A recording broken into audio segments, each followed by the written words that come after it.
नमस्कार, आप देख रहे हैं दूरदर्शन किसान। स्वागत है आप सभी का स्वस्थ राष्ट्र की कल्पना पर आधारित कार्यक्रम स्वस्थ किसान में। मैं हूं मोनालिसा। दोस्तों, क्या कभी आपने सोचा है कि क्या होता है जब चुपके से बुढ़ापा आ जाता है और हमें पता भी नहीं चलता।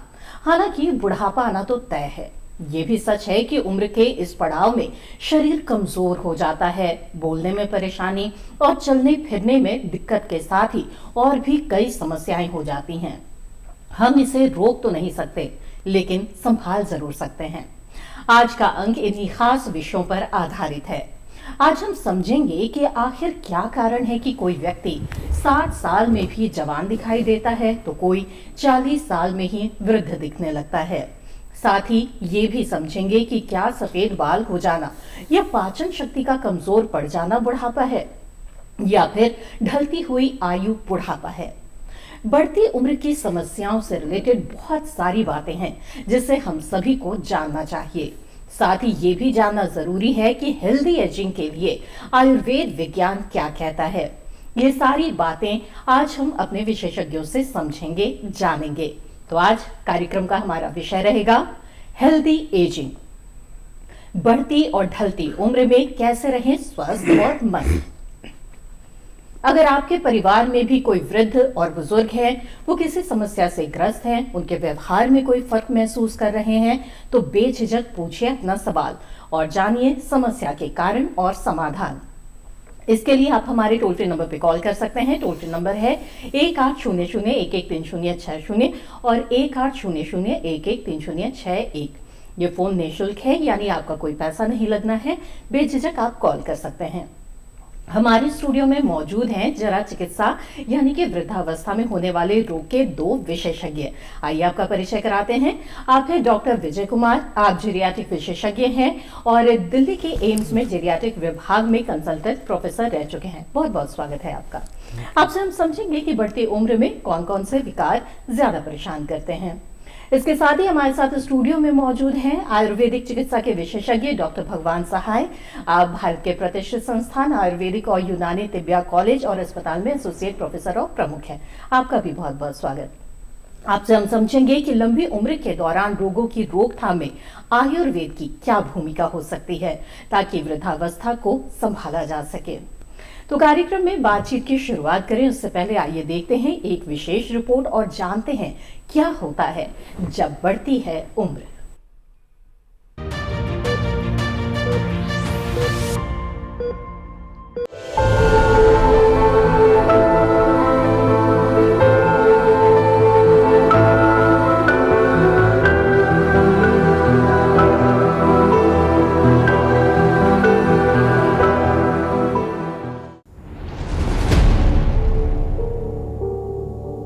जीवन की रेलमपेल में उम्र का धागा कब और कैसे खुलता जाता है पता ही नहीं चलता।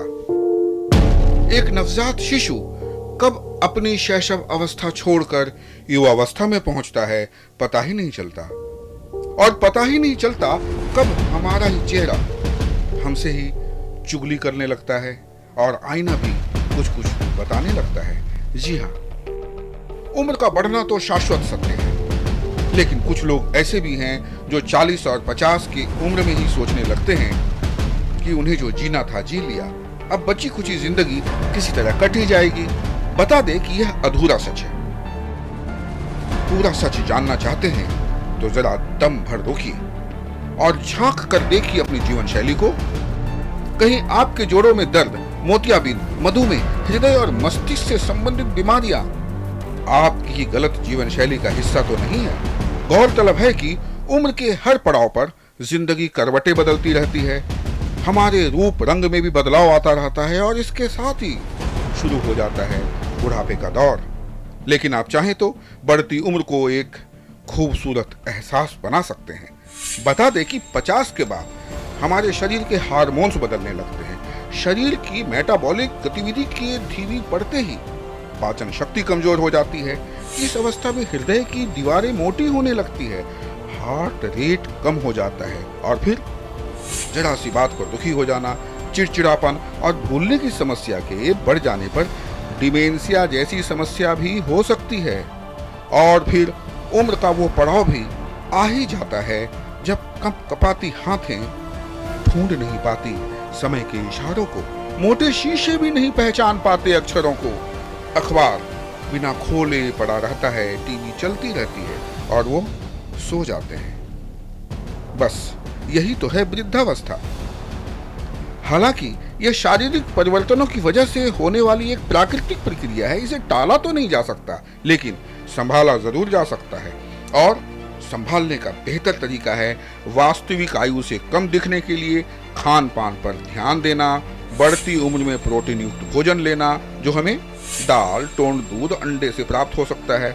स्वस्थ रहने के लिए किसी न किसी काम के साथ निरंतर जुटे रहना, नियमित योग और व्यायाम को कभी नहीं भूलना।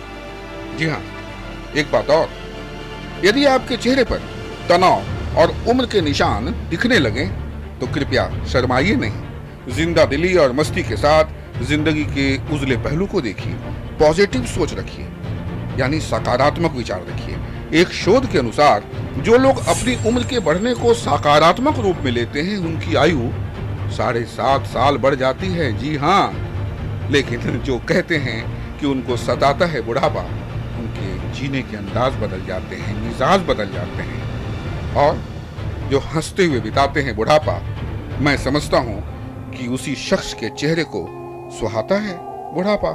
राजेश मिश्र, दूरदर्शन किसान।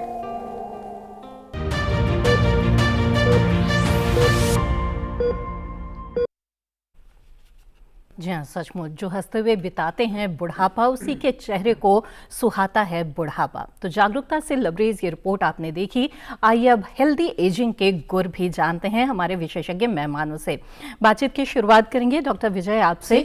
और जैसे कि रिपोर्ट में भी हमने देखा और आमतौर पर भी हम देखते हैं कि जब वृद्धावस्था की बात होती है, बुजुर्गों की बात होती है, तो लोगों के मन में एक दया का भाव सा उमड़ने लगता है। क्या ये जो सोच है और ये जो भाव है, इसे तोड़ा नहीं जा सकता हेल्दी एजिंग के जरिए? जी, आपने बिल्कुल सही कहा कि बुजुर्गों को एक बेचारगी की उससे धारणा से देखा जाता है जी। लेकिन जैसे जैसे आजकल आप बुजुर्ग अच्छे जो एक्टिव हेल्दी एजिंग वाले जो एग्जाम्पल्स हैं, अगर उनकी तरफ आप ध्यान दें तो वो कहीं भी अपने जो जवान समकक्ष है उनसे पीछे नहीं है, उनसे बहुत ज़्यादा अच्छा कर रहे हैं। चाहे आप वो बिजनेस में देख लें, चाहे आप वो स्पोर्ट्स में देख लें। तो जैसे आप बड़े बड़े अभिनेता हैं या नेता हैं, आप उनका देखिए, अगर मीनिंगफुल एंगेजमेंट रहता है, हेल्दी एजिंग लोग अपनाते हैं, हेल्दी लाइफस्टाइल अपनाते हैं, तो वो 80 साल की उम्र में भी जो है एक 30 इयर्स के बंदे से ज़्यादा जो है मेहनत कर सकते हैं और उनसे अच्छा जो है वो समाज के लिए जो है समाज में योगदान दे सकते हैं। बिल्कुल। डॉक्टर भगवान, मैं आपकी भी राय लेना चाहूंगी, क्योंकि जैसे कि कार्यक्रम की शुरुआत में ही हमने बताया कि कई लोग ऐसे होते हैं कि 60 साल की उम्र में भी बुजुर्ग नहीं दिखते हैं, लेकिन कुछ ऐसे होते हैं कि 40 के उम्र में ही ऐसा लगता है कि बुढ़ापा उन पे हावी होने लगा है। तो क्या उम्र से ही वृद्धावस्था को परिभाषित किया जाए? आपका क्या विचार है? जी, काफ़ी रिलेवेंट प्रश्न बनता है। वैसे वृद्धावस्था एक स्वाभाविक प्रक्रिया है जी, लेकिन इसे कुछ समय के लिए वयस्थापन आयुर्वेद में कहा गया है, एजिंग प्रोसेस को डिले कर सकते हैं, स्लो डाउन कर सकते हैं। जी। इस तरह के आयुर्वेद में बहुत सारी प्रक्रियाएं बताई गई है जिनसे हम वृद्धावस्था को डिले कर सकते हैं, एजिंग प्रोसेस को रोक सकते हैं जी। तो आयुर्वेद में अष्टांग आयुर्वेद के रूप से आयुर्वेद में 8 अंग आयुर्वेद के बताए गए हैं, 8 ब्रांचेज ऑफ आयुर्वेदा। एक चिकित्सा की दृष्टि से, अध्ययन अध्यापन की दृष्टि से प्रारंभ काल में ये 8 ब्रांचेज थी। उनमें से जरा चिकित्सा भी एक महत्वपूर्ण चिकित्सा पद्धति रही है, एक ब्रांच रही है।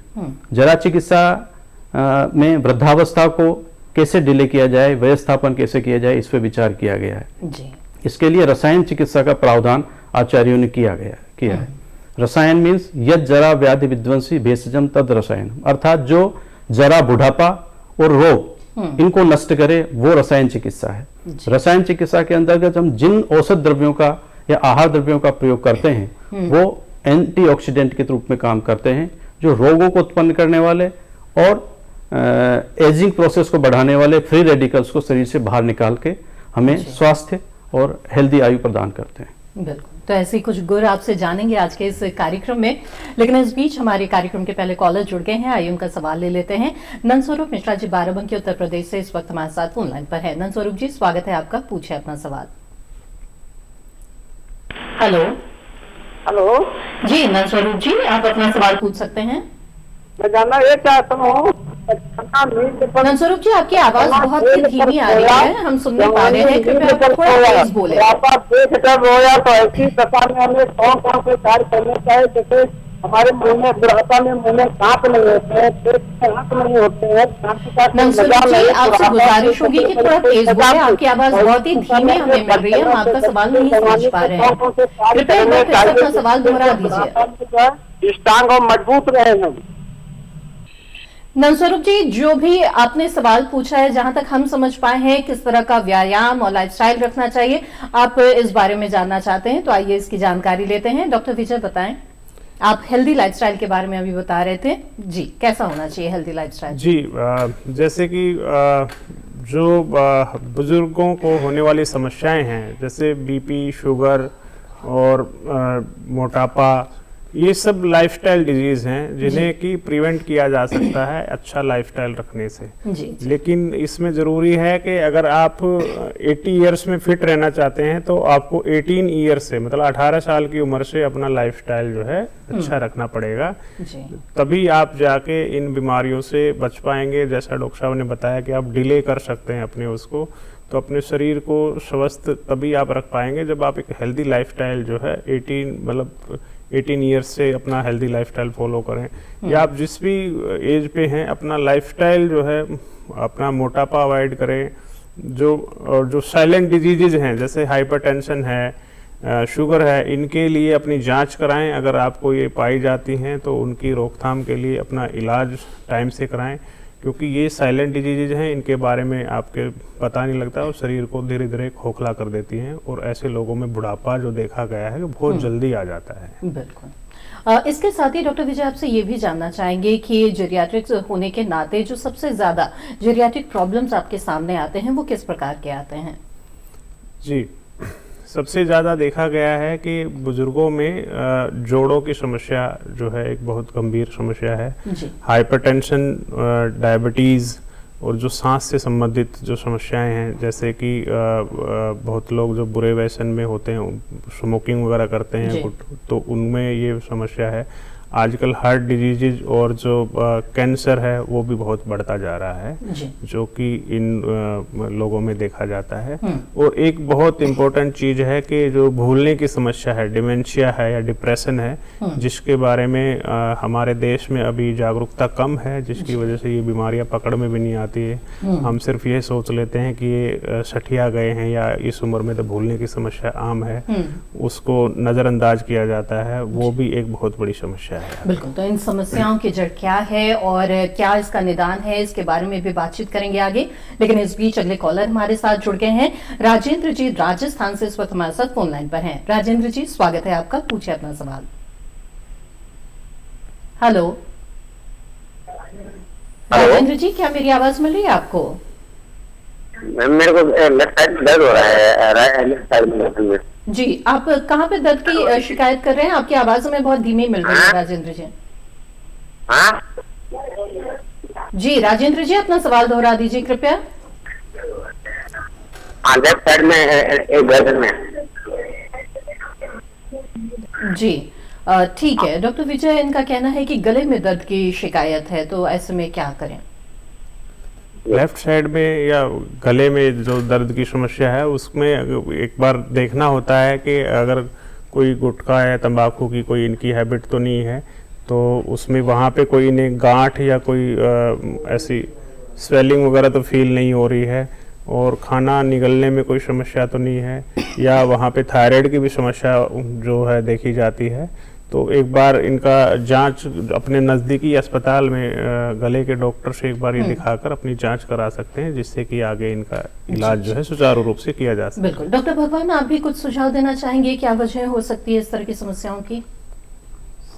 सबसे पहले मैं जो पूर्व दर्शक ने हमारा जो प्रश्न किया था लाइफस्टाइल मैनेजमेंट, जी जी वो उस विषय में थोड़ा मैं बताना चाहता हूँ। श्योर। लाइफस्टाइल मैनेजमेंट के 3 सूत्र आयुर्वेद में हम मान सकते हैं। कंजीनियल डाइट हमारी अच्छी होनी चाहिए, एक्सरसाइज हमारी अप्रोप्रिएट होनी चाहिए, और तीसरी जो है निद्रा, नींद हमारी अप्रोप्रिएट होनी चाहिए। व्यायाम के विषय में हर व्यक्ति का अपना शरीर का तासीर होता है, शरीर की आवश्यकता होती है, शरीर की क्षमता होती है। जी। अपनी क्षमता के अनुसार शारीरिक परिश्रम, व्यायाम अवश्य करें और अपनी जो एक्टिव लाइफस्टाइल रखें। निद्रा भरपूर, जो 7 घंटे 8 घंटे की जो निद्रा है वो उसको भरपूर लेनी चाहिए। निद्रा हमारे जीवन का एक आधार होता है और एनर्जाइज करने के लिए निद्रा की परम आवश्यकता होती है। दूसरी जो डाइट होती है, डाइट में आयुर्वेद का कॉन्सेप्ट बिल्कुल क्लियर है कि जितने भी आहार द्रव्य हैं वो सब हमें शारीरिक रूप से पोषण देते हैं, लेकिन कुछ आहार द्रव्य आयुर्वेद में ऐसे बताए गए हैं जो हमारे शरीर और मन दोनों को पुष्ट करते हैं और हमें उत्साहित रखते हैं। और वृद्धावस्था में मन निश्चित रूप से कमजोर नजर आता है कई मामले में, इसलिए वृद्धावस्था में या बुजुर्ग भाइयों को इस तरह की आहार लेना चाहिए जो हमारे मन को भी ऊर्जावान बनाए। जैसे ऐसा आहार दालों में खाना चाहिए। मूंग की दाल। माफ कीजिएगा डॉक्टर भगवान, यहाँ पर आपको रोकना पड़ रहा है। इसके बारे में जानेंगे आपसे कि किस तरह का आहार होना चाहिए ताकि शरीर और मन दोनों स्वस्थ रहे। लेकिन इस बीच हमारे साथ एक कॉलर जुड़ गए, उनका सवाल ले लेते हैं। सुभाष अग्रवाल जी ओडिशा से हमारे साथ जुड़े हुए हैं। जी सुभाष जी, स्वागत है आपका, पूछे अपना सवाल। हेलो। हाँ हेलो, सुभाष। कॉन्स्टिपेशन हो जाता है, बहुत ज्यादा हो गया है थोड़ा। सुभाष जी, अपना सवाल एक बार फिर से कृपया दोहरा दीजिए। हाँ, कॉन्स्टिपेशन अच्छा, कॉन्स्टिपेशन, कब्ज की शिकायत हो रही है। जी ठीक है। डॉक्टर भगवान, आप क्या सुझाव देना चाहेंगे इन्हें? इस अवस्था में पाचन संबंधी विकृतियां बहुत सामान्य बात है, क्योंकि एजिंग प्रोसेस के साथ साथ हमारे बॉडी में ऑर्गन्स का डिजनरेशन होने लग जाता है, जिससे पाचक स्राव भी कम स्रावित होने लगते हैं। जी। इसलिए पाचन तंत्र को दुरुस्त रखने के लिए कुछ सावधानियां, विशेष सावधानियां हमारे बुजुर्ग भाइयों को रखनी चाहिए।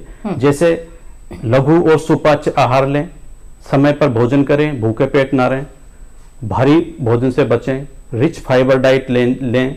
इसके साथ साथ जो कुछ जैसे पाचन द्रव्य, पाचक रसों का स्राव कम हो जाता है, तो अतिरिक्त हमारे जो मसाले हैं उनके द्वारा हमारे पाचक जो स्राव है उनका सीक्रेशन को बढ़ाया जा सकता है, जो हमारे किचन में विद्यमान है। जैसे दालचीनी है, काली मिर्च है, सौंठ है, अदरक है, धनिया है, जीरा है, ये इस तरह के मसाले हैं जिनको पर्याप्त मात्रा में सेवन करना चाहिए। ये हमारे पाचन स्राव को बढ़ाते हैं। इसके साथ साथ कुछ आहार द्रव्य, कुछ औषधियां हैं, जैसे आंवला है, आंवले का भरपूर प्रयोग करें, हरड़े का प्रयोग नियमित रूप से करें, तो ये जो पाचन की समस्या और साथ ही साथ कॉन्स्टिपेशन की जो समस्या है, इसका समाधान बहुत बखूबी कर सकते हैं। बिल्कुल। डॉक्टर विजय, यहाँ पर आपसे भी जानना चाहेंगे कि ये जो डाइजेस्टिव प्रॉब्लम्स है ये बुजुर्गों में बहुत ही आमतौर पर देखा जाता है। आंकड़े बताते हैं कि यूं तो 3 में से हर एक इंसान को इस तरह की प्रॉब्लम है जो पाचन संबंधी समस्या है, लेकिन अगर कुल मिला के देखा जाए तो 90% उनमें बुजुर्ग ही पाए जाते हैं। तो इसकी क्या वजह है और उनका पाचन जो है वो सही रहे, दुरुस्त रहे, इसके लिए आप क्या सुझाव देंगे? देखिए, आपने बिल्कुल सही कहा कि इसमें रूल ऑफ 3 जो बोलते हैं कि 3 दिन में अगर किसी को एक बार मोशन हो रहा है, एक बार उनका पेट साफ हो रहा है, वो बुजुर्गों के लिए एक नॉर्मल चीज़ है। लेकिन बुजुर्गों को स्पेशली हमारे देश में जो है एक आदत, एक साइकोलॉजिकली हो जाता है कि उन्हें रोज मोशन होना चाहिए। लेकिन साइंस के हिसाब से, मेडिकल साइंस के हिसाब से 3 दिन में अगर किसी को मोशन हो रहा है तो वो एक नॉर्मल चीज है, और 1 दिन में अगर 3 बार भी हो रहा है वो भी एक नॉर्मल चीज है। अच्छा। अब इसमें जो रेड फ्लैग साइंस हैं, जो डेंजर साइंस हैं, वो ये हैं कि अगर आपके जब पेट साफ होता है तो अगर कहीं से ब्लीडिंग हो रही है, वो एक रेड फ्लैग साइन है। दूसरा, आपका वजन कम हो रहा है, वो एक रेड फ्लैग साइन है। आपको वहाँ दर्द हो रहा है मोशन पास करते हुए, वो एक जो है, तब आपको डॉक्टर से जांच करानी चाहिए कि वो कई बार कैंसर भी हो सकता है, या जो दूसरी जो हम बोलते हैं समस्याएं, इन्फ्लेमेटरी बाउल डिजीज वगैरह, वो भी हो सकती हैं। तो उसके लिए जांच गैस्ट्रोएंटरोलॉजिस्ट से जरूरी है। चलिए अब आगे बढ़ते हैं। अगले कॉलर इस बीच हमारे साथ जुड़ गए हैं, विपिन जी सागर मध्य प्रदेश से, उनसे बात करते हैं। विपिन जी, स्वागत है आपका, पूछे अपना सवाल। जी मैम नमस्कार।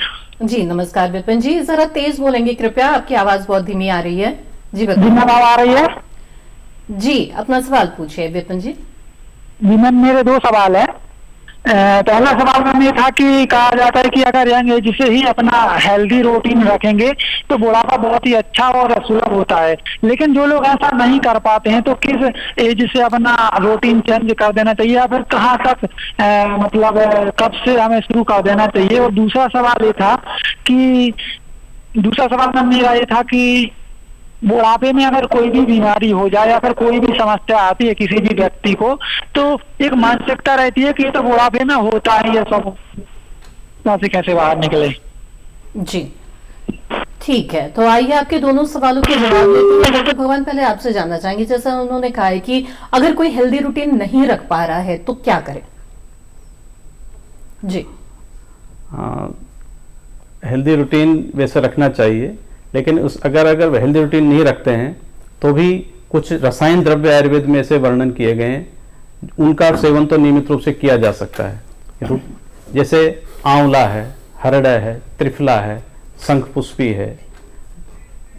इस तरह के जो रसायन द्रव्य जो जनरल हमारे शरीर को की रोग प्रतिरोधक क्षमता को बढ़ाते हैं, हमारे एनर्जी को बढ़ाते हैं, तो इन द्रव्यों का प्रयोग अगर हम नियमित रूप से करते हैं तो रूटीन ठीक नहीं होने के बावजूद भी फ्री रेडिकल्स को ये बॉडी से रिलीज करते रहते हैं और हमें स्वस्थ रखने में मददगार हो सकते हैं। बिल्कुल। और डॉक्टर विजय, आप क्या कहना चाहेंगे? जैसे उन्होंने कहा है कि बुजुर्गों को कई तरह की जब समस्याएं होती है तो ये आम धारणा होती है कि उम्र बढ़ चली है तो ये समस्या तो होगी ही होगी, तो ऐसी स्थिति में आप क्या कहना चाहेंगे?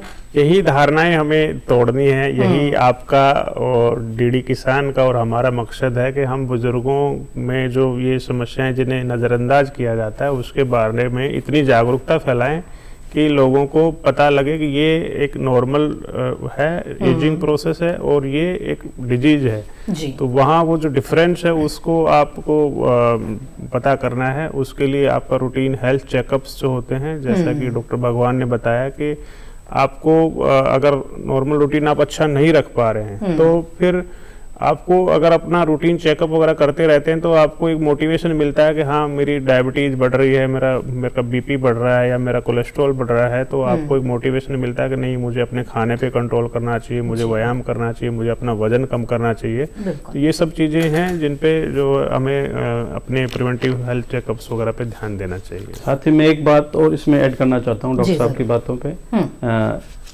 इस तरह का अगर फॉल्टी लाइफस्टाइल कोई व्यक्ति जीवन में कर रहा है तो उसके लिए आयुर्वेद में पंचकर्मा के कुछ प्रोसीजर्स हैं, वो पंचकर्म विशेषज्ञ के निर्देशन में किए जा सकते हैं। ये बायो क्लिनजिंग होती है कि जिससे फॉल्टी लाइफस्टाइल के कारण जो टॉक्सिन्स का एक्यूमुलेशन हमारी बॉडी में हो जाता है, उन टॉक्सिन्स को अगर समय समय पर बाहर निकाल दिया जाता है तो भी वो हमारे रोगों से बचने में हमें मदद मिलती है। जैसे मालिश करना है, सिकाई करना है, धूप में बैठ के सिकाई करना है, वीकेंड पे सिकाई कर सकते हैं, मालिश कर सकते हैं, शिरोधारा है। इस तरह के जो क्लींजिंग प्रोसेस है जो हमारे बायोलॉजिकल ह्यूमर्स है, वात पित्त कफ, इसके बैलेंस को रखने में मददगार होते हैं, तो इनको अपनाया जा सकता है। बिल्कुल।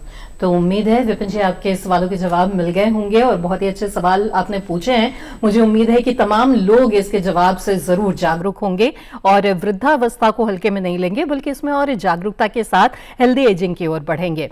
इसी के साथ यहाँ पर कार्यक्रम में वक्त हो गया है एक छोटे से ब्रेक का। ब्रेक के बाद भी हमारी बातचीत जारी रहेगी। आप भी जुड़े रहें हमारे साथ इस कार्यक्रम में, बने रहें दूरदर्शन किसान के साथ।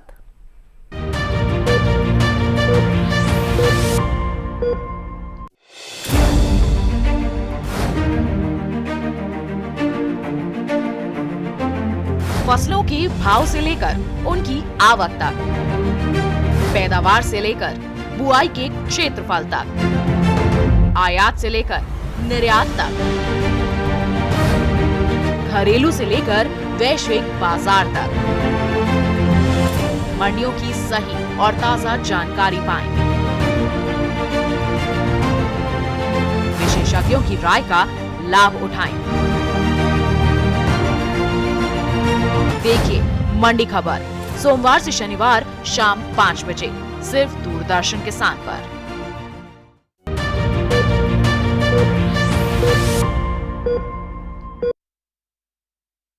सभी का फिर से स्वागत है। आप देख रहे हैं कार्यक्रम स्वस्थ किसान, जिसमें आज हम खास तौर पे बात कर रहे हैं हेल्दी एजिंग के बारे में।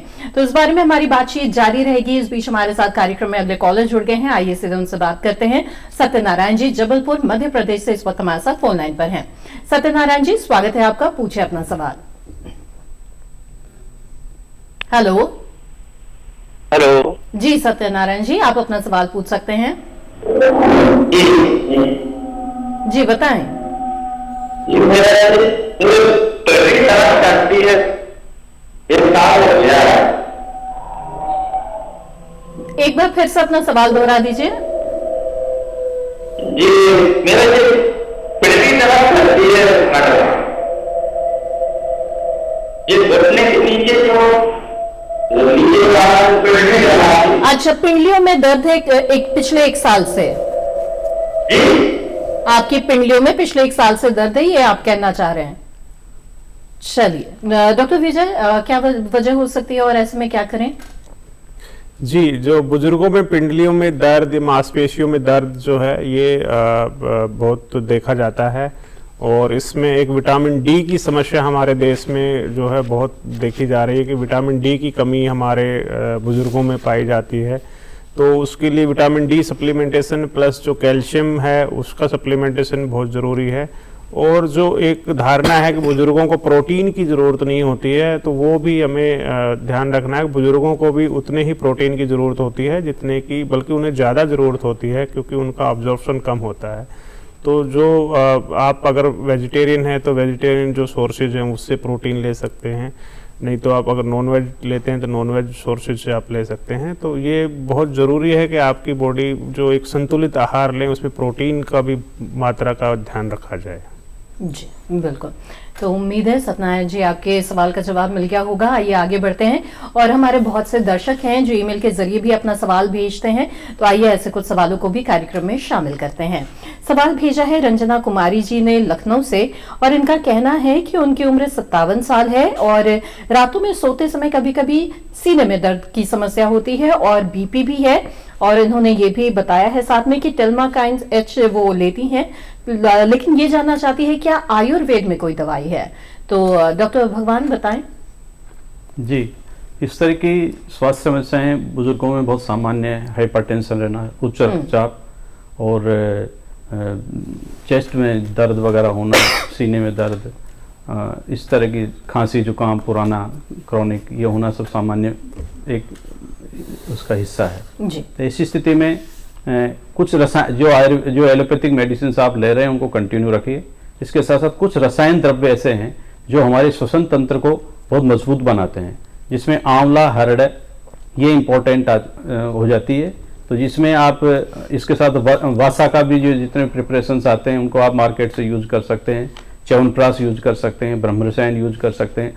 अगस्त हरित की इसमें बहुत लाभदायक कंपाउंड है जो हमारी बॉडी को क्लींज करती है और प्राणवायु संस्थान जो है रेस्पिरेटरी ट्रैक्ट है इसको काफ़ी पोटेंट करती है। साथ ही साथ हृदय के लिए भी कुछ औषधियाँ बहुत लाभप्रद मानी गई है जिनको आप आहार में भी प्रयोग कर सकते हैं। जैसे आंवला, सब जगह बार बार हम प्रयोग बता रहे हैं, आंवले का प्रयोग करें।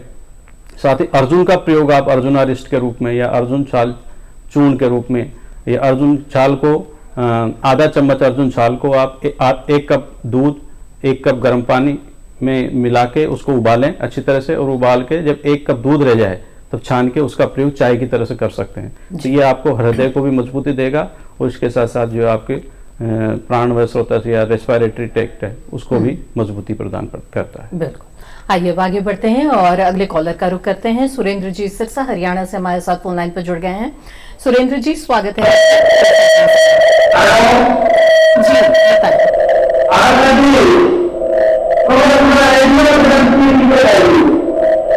कब्ज की दिक्कत बता रहे हैं सुरेंद्र जी? हेलो जी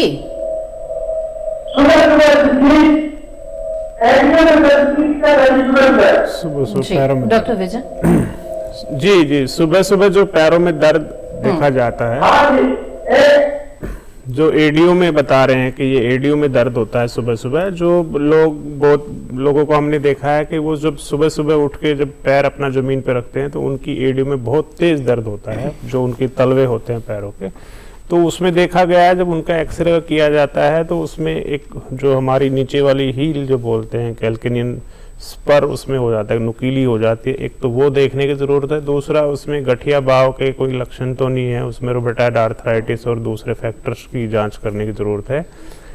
और जो कुछ और इनका एक बार फिजिकल एग्जामिनेशन वगैरह देख के इनको जो है एक बार अपने आसपास जो है डॉक्टरी सलाह लेनी चाहिए कि इनके एडियो में क्यों दर्द है, तो उसका निवारण किया जा सकता है। तो सुरेंद्र जी, उम्मीद करती हूँ कि आप जरूर इस सलाह पर अमल करेंगे।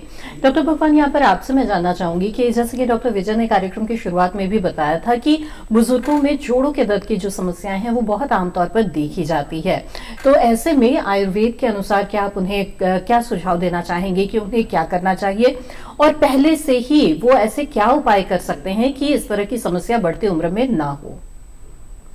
जोड़ों में दर्द की समस्या है जी। हड्डियों का कमजोर होना, ऑस्टियोपोरोसिस इसको बोलते हैं, हड्डियों का खोखलापन है।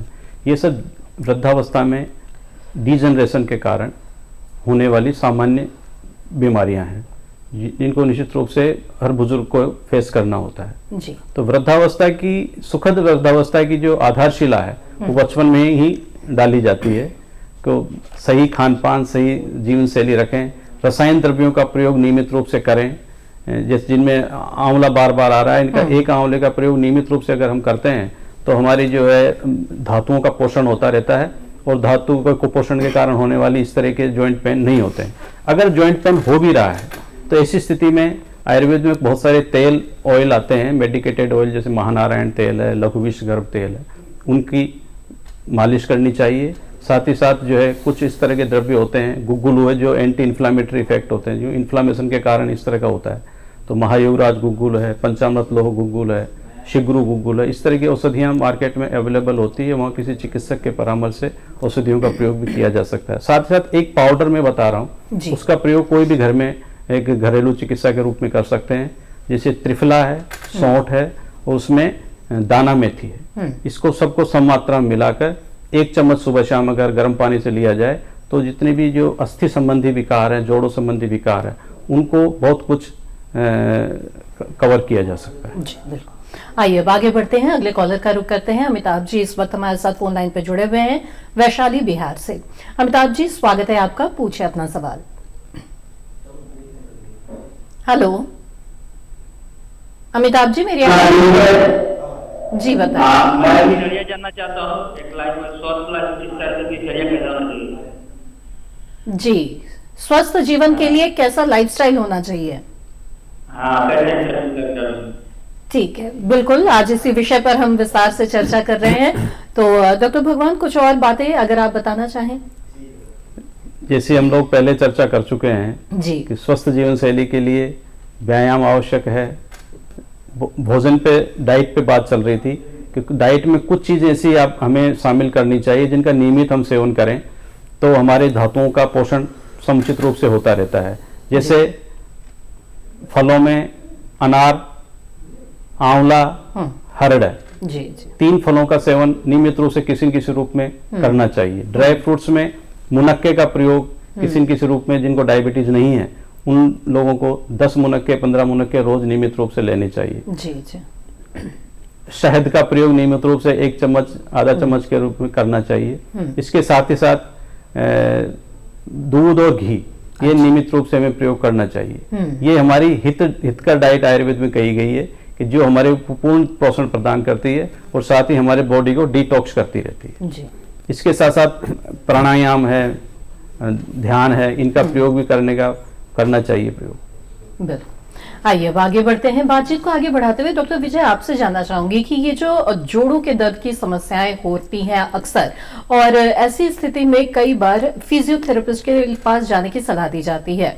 फिजियोथेरेपिस्ट के पास हम दर्द शुरू होने के बाद ही अक्सर जाते हैं, लेकिन क्या प्रिवेंशन के तौर पर, बचाव के तौर पर भी कुछ फिजियोथेरेपीज पहले से किए जा सकते हैं?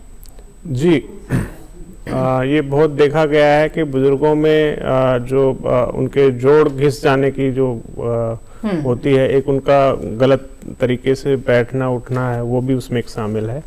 तो जो बुजुर्गों के लिए जो घुटने खराब होने के बाद वो उसको शुरू करते हैं कि वेस्टर्न टॉयलेट यूज करना, जी, आलती पालती मार के ना बैठना, तो वो सब चीजें अगर हम पहले से वो करें तो और अपन तो वो घुटने जो हैं बचाए जा सकते हैं। और जो मसल्स की स्ट्रेंथनिंग जो हम बोलते हैं एक्सरसाइज जो है, अगर वो हम करें तो गैप जो होता है दो हड्डियों के बीच में घुटने में, उसको प्रिजर्व किया जा सकता है। वो जल्दी से उसमें जो जैसा कि डाइट के लिए भी बताया गया कि डाइट भी हम अगर उचित लें तो उससे जो है वो आपकी मांसपेशियां मजबूत रहेंगी और आपकी जो बोन्स हैं वो मजबूत रहेंगी। और अगर कुछ लोगों में स्ट्रक्चरल डिफॉर्मिटी अगर हो जाती है, मैकेनिकल, बिल्कुल उनके जोड़ जो है बिल्कुल मिल चुके हैं, वो इस अवस्था में है कि अब वो बहुत दर्द होता है या अपने जो जीवन का जो निजी जीवन का जो दैनिक कार्य है वो भी ठीक से नहीं कर पा रहे हैं, उनका डेली रूटीन डिस्टर्ब हो गया है, तो ऐसे में उन्हें जो है रिप्लेसमेंट, जो नी रिप्लेसमेंट वगैरह है, उनसे घबराना नहीं चाहिए। ये बहुत ही कारगर होता है और एक क्वालिटी ऑफ लाइफ को बहुत अच्छे से इम्प्रूव करता है। तो ये भी एक उससे उनकी जो और बीमारियां हैं उसको कंट्रोल करने में भी हेल्प मिलती है, उनकी मोबिलिटी बढ़ जाती है जी, और उनकी जो डिप्रेशन है वो भी दूर होता है कि वो शरीर में शिथिलता आने से और भी कोई जो भी समस्याएं होती है वो भी दूर होती नहीं होगी। बिल्कुल। आइए अब आगे बढ़ते हैं और अगले कॉलर का रुख करते हैं। घनश्याम जी मध्य प्रदेश से इस वक्त हमारे साथ फोन लाइन पर हैं। जी घनश्याम जी, स्वागत है आपका, पूछिए अपना सवाल। हेलो जी घनश्याम जी, अपना सवाल पूछ सकते हैं आप। जी बताइए। जी घनश्याम जी, आपकी क्या समस्या है, हम समझ नहीं पाए, एक बार फिर से दोहरा दीजिए अपना सवाल। वजन कम कर। जी बिल्कुल, आइए जानते हैं डॉक्टर विजय क्या सुझाव देंगे आप इन्हें। वजन कम करने के लिए सबसे पहले तो हम जो है डाइट का ही बताते हैं कि डाइट को जो है फ्रीक्वेंट स्मॉल मील्स आपको लेने हैं और जो एक्सेस डाइट है उसको कट करना है, कार्ब्स जो कट करने हैं आपको, शुगर जो है वो डिक्रीज करनी है अपनी डाइट में। दूसरा एक्सरसाइज का, तो इसके में भी एक जो आता है कि स्टेप, अगर आपका वजन बहुत ज़्यादा है आपको और दूसरी जो मेटाबॉलिक सिंड्रोम्स हैं वो भी उसकी वजह से हो रही हैं, तो आजकल जो है बैरिएट्रिक सर्जरी और इस तरह के ऑप्शंस भी एलोपैथी में आ गए हैं जो कि बहुत कारगर हैं और उससे आपकी जो मेटाबॉलिक डिजीजेज हैं वो भी साथ में कंट्रोल हो जाती हैं। जी बिल्कुल। डॉक्टर भगवान, यहाँ पर मैं आपसे भी जानना चाहूंगी कि बढ़ती उम्र में कई बार बढ़ता वजन एक बड़ी समस्या हो जाती है। आहार का तो इसमें मुख्य जो भूमिका है वो होती ही है और इसमें वसा को कम करने की बात कई बार कही जाती है। आपने जैसे अभी सुझाव दिया दूध और घी अपने आहार में रखने के लिए, तो हमें ये बताएं कि इसका सेवन किस रूप में किया जाए ताकि वो नुकसान न करे बल्कि फायदा करे। जी, मैं दर्शकों को बताना चाहता हूँ कि मोटापे का जो भी कारण है वो हमारा पाचन का, हमारी जो पाचन शक्ति का मंद हो जाना है। जब हमारी पाचन शक्ति मंद हो जाती है तो हमारे जो आहार से बनने वाला जो रस है वो रस न बन के उसका बायो प्रोडक्ट बनने लग जाता है और वही फिर हमारे फैट के रूप में बॉडी में डिपॉजिट होता है।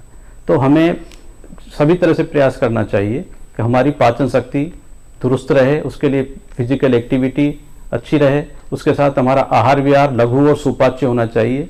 इसके साथ साथ कुछ औषधियाँ हैं जिनका प्रयोग करके हम हमारे मेटाबॉलिज्म को बढ़ा सकते हैं और मोटापे को कम कर सकते हैं। जैसे सौंठ, मरीच और पीपल, इन तीनों से बना हुआ चूर्ण आता है त्रिकटु चूर्ण के रूप में। इस चूर्ण का प्रयोग आधा चम्मच सुबह शाम कर सकते हैं। साथ ही साथ त्रिफला का प्रयोग नियमित रूप से अगर उसमें उसी के साथ आधा चम्मच त्रिफला और आधा चम्मच त्रिकटु मिला के गर्म पानी से अगर प्रयोग करते हैं तो हमारा पाचन तंत्र उससे दुरुस्त रहता है और उससे जो बाय प्रोडक्ट बनता है वो नहीं बनता और हमें शरीर में एनर्जी प्राप्त होती है।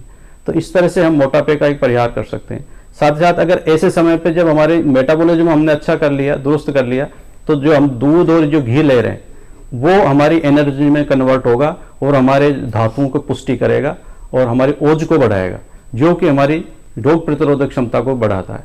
तो सब तरह से जो है हमारे लिए वो लाभप्रद हो जाएगा। बिल्कुल। चलिए इसी तरह से हमारी चर्चा जारी रहेगी कार्यक्रम स्वस्थ किसान में, लेकिन फिलहाल वक्त हो गया है एक और छोटे से ब्रेक का। आप बने रहें दूरदर्शन किसान पर।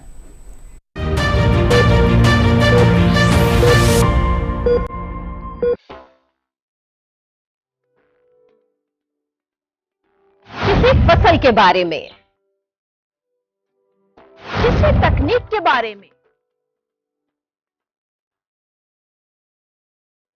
या खेती से जुड़ी किसी विधि के बारे में कुछ रोचक जानकारियां। कृषि विशेष कार्यक्रम के लिए हम लोग पहुंचे हैं चंबल के बीहड़ों में।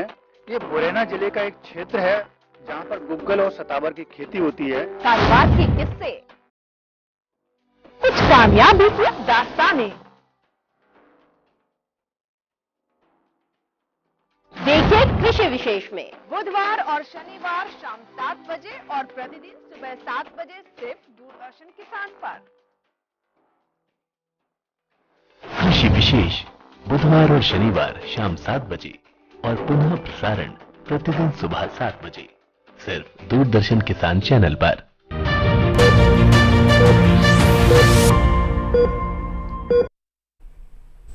ब्रेक के बाद आप सभी का फिर से स्वागत है कार्यक्रम स्वस्थ किसान में, जिसमें आज हम खास तौर पे बात कर रहे हैं हेल्दी एजिंग के बारे में।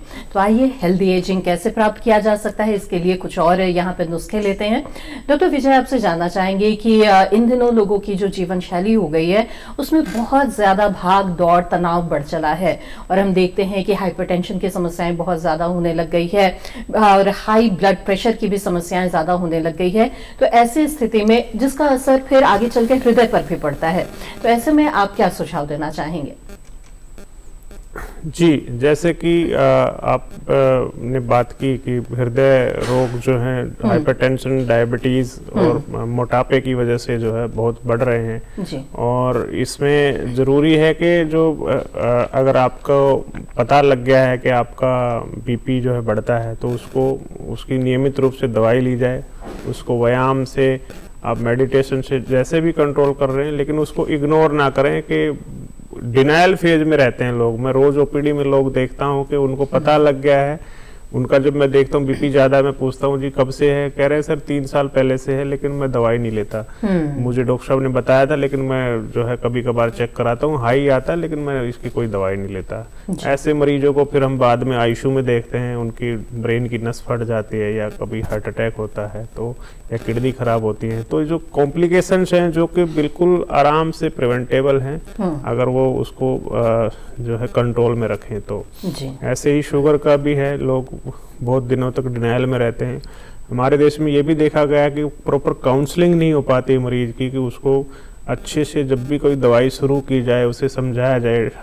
हाइपरटेंशन जब डायग्नोज होता है या कोई भी बीमारी जो उसको डायग्नोज होती है, हमारे लिए मरीज जो है सिर्फ हम सोचते हैं कि हाइपरटेंशन, डायबिटीज ये तो एक नॉर्मल चीज़ है, लेकिन उस मरीज के लिए उसकी लाइफ एकदम से बदल जाती है उसको जब एक डायग्नोसिस मिलता है। तो जैसे कि दूसरी बीमारी, जैसे HIV में एक काउंसलिंग सेशन होता है जब उसको रिपोर्ट देते हैं, इसी तरह से जब हाइपरटेंशन या डायबिटीज वगैरह या कोई भी बीमारी जब डायग्नोज होती है किसी को, जब उसे लेबल करते हैं, उसकी दवाई शुरू करते हैं, तो उससे पहले एक प्रॉपर काउंसलिंग सेशन होना चाहिए। उसकी कॉम्प्लिकेशंस के बारे में उन्हें जागरूक किया जाए। बहुत से किसान भाइयों को आपने देखा होगा कि उनको रात में हृदयघात हो गया या स्ट्रोक हो गया। बहुत से गाँव में आप देखते हैं कि उन्हें लकवा हो गया, उन्हें तो वो मोस्टली केसेज में इन्हीं जो 2-3 बीमारियां हैं जिनको हम कंट्रोल नहीं कर पाते हैं या जिसके बारे में हम या फिर उपेक्षा करते हैं, नजरअंदाज करते हैं, तो उसका असर आगे चल के बहुत ही घातक हो सकता है। आइए आगे बढ़ते हैं और अगले कॉलर का रुख करते हैं। हमारे साथ राजेश जी इस वक्त जयपुर राजस्थान से जुड़ गए हैं फोन लाइन पर। राजेश जी, स्वागत है आपका, पूछे अपना सवाल। नमस्ते जी नमस्कार, बताएं। मैडम, समस्या ये थी कि मेरे पिताजी की उम्र 65 वर्ष है जी। उनके एक तो जोड़ों में दर्द की समस्या रहती है और एक वो फ्रेश होने जाते हैं तो उनको ब्लड आता है जी। तो कुछ सुझाव देंगे इसमें? ठीक, डॉक्टर विजय जी, जैसा कि मैंने आपको बताया था कि जो ब्लड आना जो है वो एक रेड फ्लैग साइन है। उसमें देखना होगा कि वो उनको जब ब्लड आता है तो पेनलेस है कि उनकी पेन होता है, तो उसमें वो एनल फिशर है या पाइल्स हैं या वहाँ पे कोई उनको मांस वगैरह भी वहाँ से निकलता है, कुछ ऐसा कोई उनको प्रतीत होता है कि वो पीछे के रास्ते से कुछ बाहर निकल रहा है, तो ऐसे में उनकी जो है जांच होनी ज़रूरी है लैट्रिन के रास्ते से कि वहाँ पे कोई कैंसर ग्रोथ वगैरह नहीं है, या पाइल्स तो नहीं है, या एनल फिशर तो नहीं है, जिसका बहुत आसानी से उपचार उपलब्ध है और उसको किया जा सकता है। जी जी बिल्कुल। आइए अब आगे बढ़ते हैं, कुछ सवालों को शामिल करते हैं जो ईमेल के माध्यम से हमें मिले हैं। एक सवाल भेजा है सलमा बेग जी ने झांसी से। ये लिखती हैं कि इनकी माताजी की उम्र 54 साल की है, भोपाल में रहती हैं। उन्हें कुछ दिन पहले ही पता चला है कि उन्हें प्री डायबिटीज है, तो और जानना चाहती हैं कि योग से या व्यायाम से क्या ये अभी भी बीमारी ठीक की जा सकती है। तो डॉक्टर भगवान, आपका क्या सुझाव होगा? निश्चित रूप से जो प्री डायबिटिक जो कंडीशन है उसको योग, प्राणायाम और डाइट कंट्रोल से ठीक किया जा सकता है। इस विषय में मैं एक बात ऐड करना चाहता हूँ इसके साथ साथ, एक निशा आमल की चूर्ण मार्केट में अवेलेबल होता है, जिसमें मात्र 2 चीजें होती है, हल्दी का पाउडर और आंवले का पाउडर। उन दोनों को पाउडर, जो निशा आमल की चूर्ण होता है, उसको 1-1 चम्मच सुबह शाम प्री डायबिटिक पेशेंट अगर लेता है तो निश्चित रूप से ये उसके लिए काफी लाभप्रद हो सकता है। इसके साथ ही साथ और भी जो जितने भी जो डायबिटीज के लिए जो मेडिसिन आती है, अगर उनको उचित मात्रा में अगर वो लेते हैं, तो जैसे मधुमेह हरी चूर्ण आते हैं, उसमें विजयसार, शिलाजीत, त्रिफला और इस तरह की चीजें होती है, तो उनका प्रयोग करें तो लाभप्रद हो सकता है। जी बिल्कुल। आइए आगे बढ़ते हैं, कुछ और सवालों को ले लेते हैं। अगला सवाल भेजा है कमलेश पांडा जी ने मोतिहारी बिहार से। ये लिखते हैं कि इनके पिताजी की उम्र 71 साल की है और कम सुनने की समस्या तो है ही, लेकिन पिछले कई महीनों से उन्हें खाने पीने में स्वाद भी नहीं लगता है। तो डॉक्टर विजय, इस स्थिति को आप कैसे देख रहे हैं, क्या करना चाहिए इन्हें? हाँ, इसमें जैसे इन्होंने बताया कि कम सुनने की समस्या है, ये बुजुर्गों में बहुत ही आम एक समस्या है, और जिसके बारे में जैसे हम चश्मे के लिए जागरूक है, तो किसी को भी आप चश्मा देंगे तो पहन लेता है, लेकिन हियरिंग एड वगैरह की जहाँ बात आती है, लोगों को शूट नहीं होती है, उसमें वो उसको जो है एक बार उनको शूट नहीं होगी तो उसको रख देते हैं, दोबारा जाते भी नहीं है कि मेरे को इसकी सेटिंग्स चेंज करके। तो वो भी एक बहुत ज़रूरी चीज़ है कि वो उनकी सुनने की क्षमता ठीक करें, ठीक करवाएं, क्योंकि सुनने की क्षमता कम होने से देखा गया है कि लोगों में डिमेंशिया के भी चांसेस बढ़ते हैं, ये स्टडीज में पाया गया है। दूसरा, जो स्वाद नहीं आ रहा है उसके लिए जो हमारी जो ग्लोसाइटिस, उनके अंदर कोई टंग में इन्फेक्शन तो नहीं है, कोई वायरल इन्फेक्शन तो नहीं हुआ था या कुछ, उसके लिए उनकी जांच होनी ज़रूरी है, और टंग का एक बार देखना ज़रूरी है कि उन पे जो हमारी जो टेस्ट बड्स हैं वो थोड़ी कम हो जाती हैं, तो उनको धीरे जो फ्रीक्वेंट स्मॉल मील्स है वो और डिफरेंट टेस्ट के जो है फूड्स जो है ट्राई करने चाहिए। जी जी। आइए अब आगे बढ़ते हैं, और हेल्दी एजिंग की आज हम बात कर रहे हैं, तो ऐसे में डॉक्टर भगवान, इसमें शरीर के साथ साथ मन का स्वस्थ होना भी बेहद जरूरी है। तो आयुर्वेद के अनुसार आप क्या सुझाव देना चाहेंगे कि मानसिक स्वास्थ्य को बेहतर रखने के लिए क्या उपाय किए जाने चाहिए? मानसिक स्वास्थ्य के लिए आयुर्वेद में बहुत सारा डिस्क्रिप्शन देखने को मिलता है। जी जी। उसमें सबसे पहले तो जो मैंने डाइट आपको बताई, जो हितकर आहार बताए गए हैं, जो कि मन को हमारे को ऊर्जावान बनाते हैं, उस तरह का आहार का ग्रहण करना चाहिए।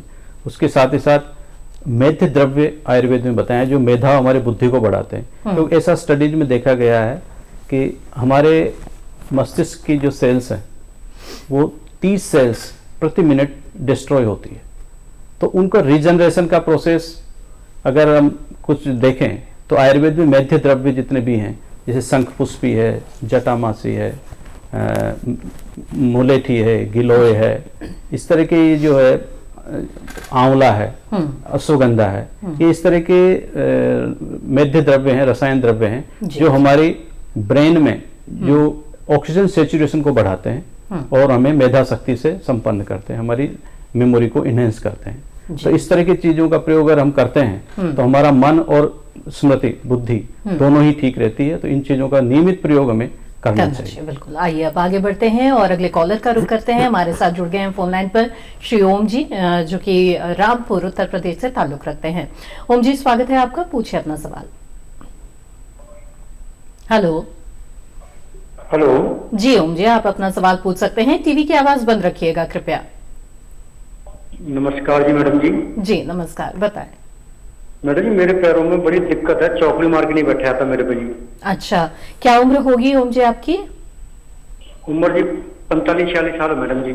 अच्छा, ठीक है। डॉक्टर विजय, कुछ सुझाव आपकी तरफ से? जी, जैसा कि मैंने बताया कि ये एक अनहेल्दी स्टाइल होता है जो चौकड़ी मार के बैठना, या जो हम जो इंडियन टॉयलेट्स जो यूज करते हैं उकड़ू बैठना जिसे बोलते हैं, इनमें जो है आपके घुटनों में जो है धीरे धीरे दबाव पड़ता है हड्डियों पे, और वो आपस में जोड़ जो है वो हड्डियां घिसने लग जाती हैं। तो इसमें जो है एक अवॉइड करना है इन्हें, ये हम इससे परहेज करना है। जहाँ भी ये जाएं इसको वो कोशिश करें कि ये इस पोस्चर में ना बैठें। दूसरा वहाँ पे चेयर का इस्तेमाल करें, और घर में भी वेस्टर्न टॉयलेट का इस्तेमाल करें, तभी जो है इनको इससे मुक्ति मिल पाएगी। बिल्कुल।